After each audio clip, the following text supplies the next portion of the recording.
Fala aí, investidor, beleza? Mais um dia de análise de indicadores fundamentalistas e hoje vamos falar do Banco do Brasil, um banco que divide opiniões, ou amam ou odeiam. Então vamos embora, vamos para a análise, sem enrolação. Então vamos lá, para quem não me conhece, meu nome é Fernando e esse aqui é o Rapidinhas de Investimento. A gente vai falar sobre os indicadores de valuation, de endividamento, de rentabilidade, de eficiência e de crescimento. Então vamos embora. Bom, vamos começar aqui falando de algumas informações sobre o ativo e alguma coisa sobre o preço também. Vamos começar falando do Free Float. Free Float, que é quantos por cento das ações estão em livre negociação no mercado.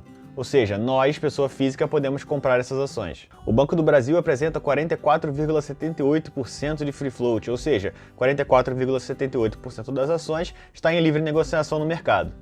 Vamos falar agora sobre o Tag Along. O Tag Along que indica o grau de proteção ao acionista minoritário com relação aos grandes acionistas da empresa. O ideal é que todas as empresas tenham 100% de Tag Along em todas as suas ações, sendo as ON e as PN. O Banco do Brasil, como é a ação ON, apresenta 100% de Tag Along.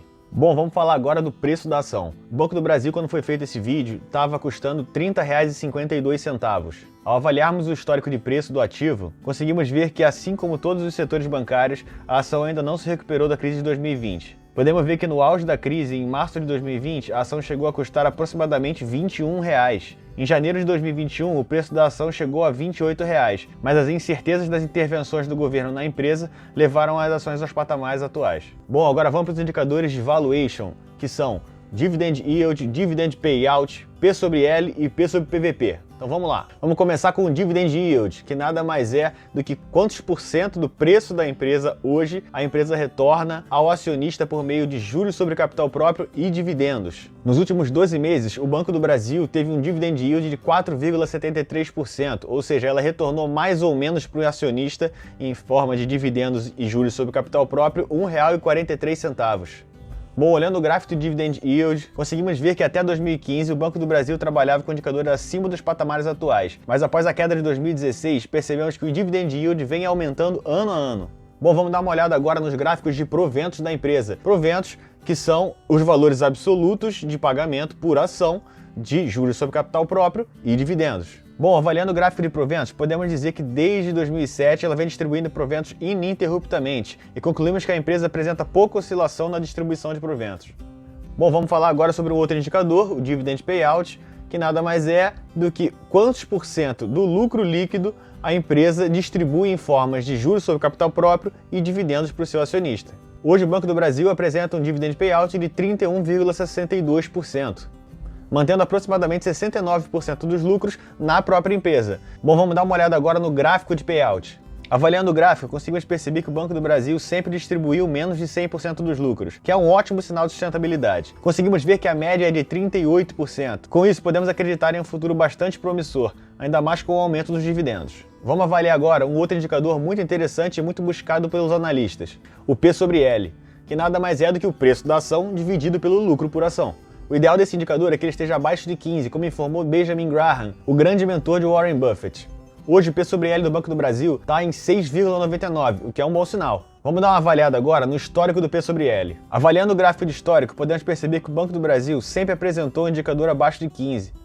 Então, comparando com a sua própria média histórica, que é de 7,45, podemos dizer que sim, estamos num momento atrativo baseado nesse indicador. É importante lembrar agora que nenhum indicador deve ser avaliado de forma individual. A gente tem que olhar todo o conjunto, inclusive o setor e o mercado. Bom, vamos falar agora sobre o P sobre VP, que nada mais é do que o preço da ação dividido pelo valor patrimonial da ação. É importante falar que um P sobre VP igual a 1 significa que a gente está pagando pela ação a mesma coisa que seria pagar o preço do valor patrimonial da empresa, ou seja, o patrimônio da empresa.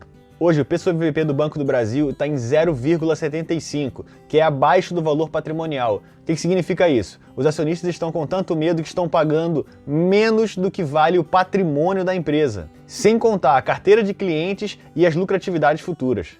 Bom, lembrando que isso não é uma indicação de compra, mas que ela está barata, está. Bom, antes de continuar, deixe seu like aí embaixo se você está gostando do conteúdo e se isso foi importante para você em alguma maneira, se está te ajudando. Bom, então inscreva-se no canal, porque toda terça e quinta às 9 horas a gente distribui o giro das melhores notícias da semana e aos sábados a gente faz uma análise de uma ação específica, como essa do Banco do Brasil. Bom, vamos falar agora dos indicadores de endividamento. Hoje vamos falar do passivo sobre ativos e da liquidez corrente. Bom, vamos falar agora do indicador passivos sobre ativos. Passivos sobre ativos, que nada mais é do que a relação entre os passivos e os ativos da empresa. Se o indicador for maior do que 1, indica que a empresa tem mais passivos do que ativos. Se o indicador for menor do que 1, indica que tem mais ativos do que passivos. Hoje, o Banco do Brasil apresenta o passivo sobre ativos em 0,93, ou seja, o valor dos passivos é igual a 93% do valor dos ativos, o que é um bom sinal, já que o ideal desse indicador é que ele seja menor do que 1.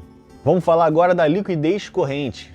A liquidez corrente indica pra gente a capacidade de pagamento da empresa no curto prazo, sendo ela ativo circulante sobre passivo circulante. Ela é a relação dos ativos atuais e a receber dos próximos 12 meses sobre os passivos atuais e a serem pagos nos próximos 12 meses. Hoje a liquidez corrente do Banco do Brasil é 33,26, bem acima do ideal, que não deixa de ser um bom sinal, né? Bom, vamos dar uma olhada agora no balanço patrimonial da empresa. A gente consegue ver no balanço patrimonial que o alto nível desse indicador se deve à grande diminuição de 99,72% dos passivos circulantes. Bom, vamos dar uma olhada agora no histórico desse indicador para ver se ele era assim nos últimos anos. Bom, dando uma olhada aqui no histórico, a gente consegue ver no gráfico que o nível até 2019 já era bem positivo, se mantendo sempre próximo de 2. Mas em 2020 teve um crescimento absurdo. Sendo assim, é melhor a gente avaliar os próximos anos para ver se ele volta ao patamar antigo ou se ele continua alto dessa maneira. Bom, se você está gostando até agora desse conteúdo, você vai gostar também de uma análise que a gente fez da Engie na semana passada. Dá uma olhada no card aqui em cima. Bom, agora a gente vai falar dos indicadores de eficiência. Vamos falar da margem bruta, margem EBIT e da margem líquida, queridinha. Bom, vamos falar da margem bruta. Bom, margem bruta nada mais é do que a relação entre o lucro bruto e a receita líquida. A receita líquida, que é o quanto entra na empresa proveniente dos produtos e serviços. E o lucro bruto nada mais é do que quanto entra na empresa, menos o quanto ela gasta para produzir os produtos e serviços. Hoje, o Banco do Brasil tem uma margem bruta de 17,25%. Vamos dar uma olhada no histórico dessa margem bruta. Dando uma olhada aqui no histórico, a gente consegue ver que teve grande queda em 2015, mas que desde 2016 a margem bruta vem crescendo. Vamos continuar olhando nos próximos anos. Bom, vamos lá, vamos falar agora desse outro indicador que é a margem EBIT. Margem EBIT, que é a relação entre o EBIT e a receita líquida. Ela indica a lucratividade operacional e a eficiência produtiva ao longo do tempo. O ideal é que a margem EBIT seja acima de 10%. Hoje a margem EBIT do Banco do Brasil está em 7,58%, negativamente abaixo do ideal. Vamos dar uma avaliada agora no gráfico de histórico para a gente ver se isso é recorrente. Bom, avaliando o gráfico aqui, a gente consegue perceber que a margem EBIT oscila bastante, mas temos que lembrar que o ano de 2020 foi muito impactado pelas provisões feitas pelos bancos. Bom, para quem não sabe, uma breve explicação aqui sobre provisões, que são uma separação de parte do lucro para suprir futuras inadimplências que podem vir decorrente dessa crise de 2020. Bom, agora vamos lá, a queridinha de muitos analistas, a margem líquida. Bom, a margem líquida que é o lucro líquido dividido pela receita líquida, essa relação entre lucro líquido e receita líquida. O ideal desse indicador é que ele esteja sempre acima de 10%. Hoje o Banco do Brasil trabalha com o indicador em 10,28%, que é um bom sinal. Bom, uma coisa interessante se reparar aqui é que a margem líquida nesse caso é maior do que a margem EBIT. Bom, vamos dar uma olhada aqui no resultado da empresa para entender por que isso está acontecendo. Bom, dando uma olhada aqui no resultado da empresa, a gente consegue ver que está tendo entrada de receita na linha de impostos, fazendo o lucro líquido ficar maior do que o EBIT. Bom, vamos dar uma olhada agora no histórico para a gente ver se a margem líquida é sempre nesses patamares, esteve menor ou esteve maior nos últimos anos. Bom, dando uma olhada aqui no histórico, a gente consegue ver que ela oscila assim como os outros indicadores,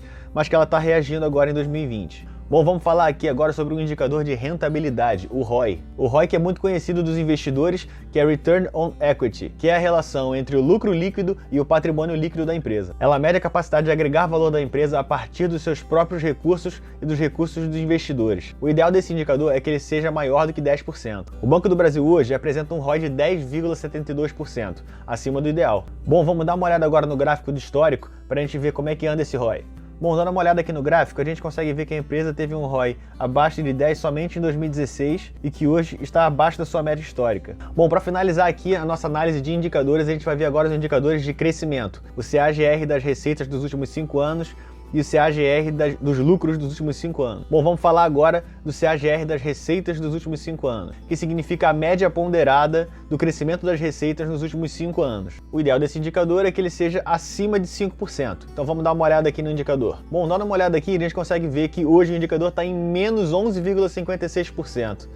Sinal ruim, né? Indicando diminuição das receitas no longo prazo. Bom, vamos dar uma olhada no gráfico de histórico para a gente confirmar essa informação. Bom, dando uma olhada aqui, a gente consegue confirmar. Está tendo queda de receita constante no Banco do Brasil.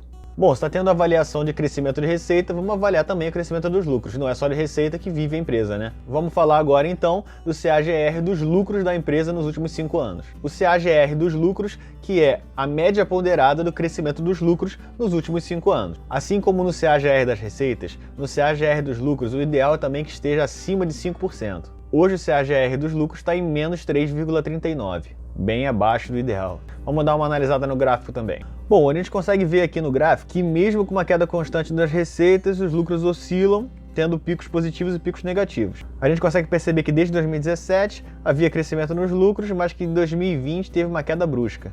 É importante dizer que esse vídeo não é uma indicação de compra ou de venda de nenhum ativo. É importante também dizer que ninguém deve comprar ações nem fundos imobiliários baseados em vídeos na internet. Façam seus estudos, analisem com cuidado todos os indicadores e todas as informações para tomarem suas próprias decisões. Agora vamos lá, galera, é a vez de vocês. Diz pra gente quais são os próximos ativos que a gente tem que analisar. Sábado que vem vai ter mais. Bom, então esses foram os indicadores fundamentalistas do Banco do Brasil. Espero que vocês tenham gostado. Não deixe de compartilhar esse vídeo para aquele seu amigo que gosta de bolsa de valores ou até aquele familiar que está precisando de investimentos. Então é isso, um abraço